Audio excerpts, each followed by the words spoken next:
Chris Spiker, Antelope Valley Florist, AV Nice. Today we're at Precision Labs in Palmdale. Not a secret location, we're not underground. Pretty cool, we're in the electronics laboratory. With me, Woody Stalter.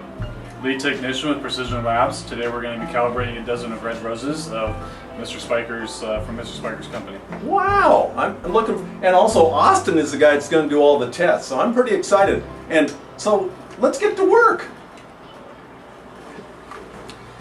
Well, Chris, before you can actually calibrate anything, you have to have a plan, you have to have a procedure, you have to know how you're going to do it and what you're looking for. So what we do is we take just a display of what we're looking at, okay? This is a rose. This is a rose. Then we need to figure out, okay, we need to find the scent. What is the mathematical equation for the scent? Well, obviously we get that from the sniffer, which does it automatically and tells us what the scent is. Yep. Then we're looking for the diameter of the actual rose bud. So we have to figure out, well, what are we looking for? What is within tolerance and what is not within tolerance? I wonder about these things a lot. Well, if you have too small of a rosebud, it's not going to be in tolerance. It's not going to last as long, right? That's right. So what you're looking for a bigger rosebud. So the bigger the rosebud, the bigger the diameter is going to be, the stronger the rose actually is. So then what we do is we take all those measurements, and the technician actually sits there with the measurements and says, well, I have the procedure in front of me, okay, which is a written procedure that's standard throughout the lab. We all use the same procedures, and he does the math. And he says, okay, is it within tolerance or is it not within tolerance? If it's within tolerance, then we issue a calibration certificate for that rose. I'd like to get a calibration certificate for that rose. This is quite a drawing, but it needs like a little bee. A little bee. What do you think? Okay, Woody, thank you. Thank you. Pick a rose, pull it out. Strictly at random. Strictly random. Okay. They all look good. Yep. The next thing we're going to do, we're going to fill out our paperwork. There's always paperwork. Always paperwork. So what are we looking for? What are we looking for?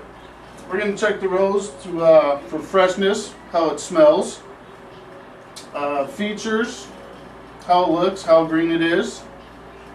So hopefully the tests come out right. These are going to be the best roses in the Antelope Valley, right?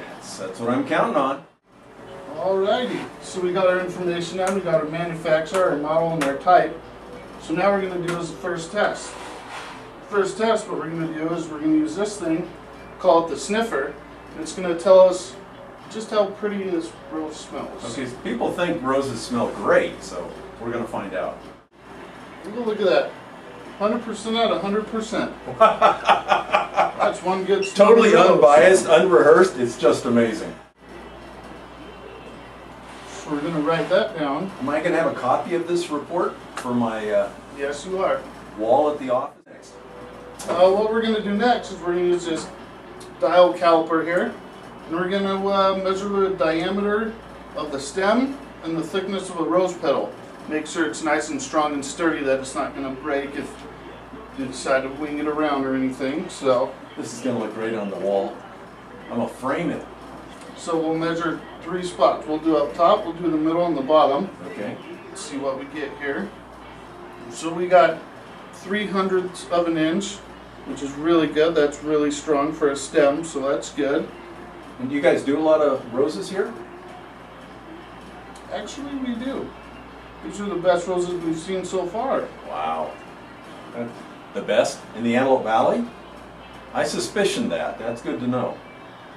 Hey, these tools never lie, so. And Austin, I hear you've been doing this a long time. Yes, Yes. Does it seem like forever? it does, In some ways, yeah. but I don't mind it. It's something different every day, so. You get to go home Perfect. today smelling like a rose. That's pretty good. Perfect. Okay. Strengthness is good. Stem, 100% on that. 100%. Hopefully get 100% across the board today.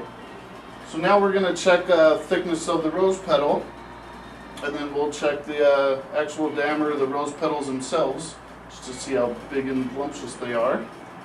Hey, you know what? Let me just grab this and do a little close-up. Beautiful rose. Precision Labs. Has customers all over the valley, all over the state. Yes. Even in other states, including Canada, Mexico, International. international. So now this is the hard part. You want to be very fragile with the rose petal because you don't want to break them. That's right. But you want to make sure they're just thin enough, not too thin and not too thick. Now the rose has to go to your house and last for a week to 10 days, so. Look at that. Perfect. Perfect. Another perfect across the board. Wow. You don't really know these things. You look at them on the surface, they look beautiful and they smell great, but you don't know until you actually have a professional. We're going to check the diameter of the rose petals themselves. You have a big enough tool for that? This is a 0 to 12 inch. So Oh yeah. That's, I think that's big enough. Dang. That was kind of a Huell Hauser moment, wasn't it? Want to measure the most widest part of the petals, Yeah. so we call that the term is the top of the cup. yeah, Wow. another perfect. That's big. You're gonna have to fill me in on where you get these from. I might want to start my own business trying to sell them. Yeah, there you go. We just sell them because the growing and propagating is a whole nother specialty. So the last thing we're gonna do is we're gonna measure how tall it is. It's always good to have a nice tall flower. You don't want some little short stubby one. Or, Okay. look at that, perfect 20 inches. Really? Perfect height for a rose, if you ask me. Man, Not too short, not too long. I would have guessed 18. So I think everybody that goes home at the end of the day should take a rose. Everybody in the Antelope Valley. Wouldn't that make the world just a better place? I think it would. I think it would. Perfect. Perfect. Perfect rose. Couldn't find a more perfect rose in the Antelope Valley, if you ask me. Austin, thank you. Thank you, Chris. Great test. Thanks for having us in today. Chris Spiker at Precision Labs in Palmdale, California, with the best roses in the Antelope Valley. So says Austin. Thank you, buddy. Take care.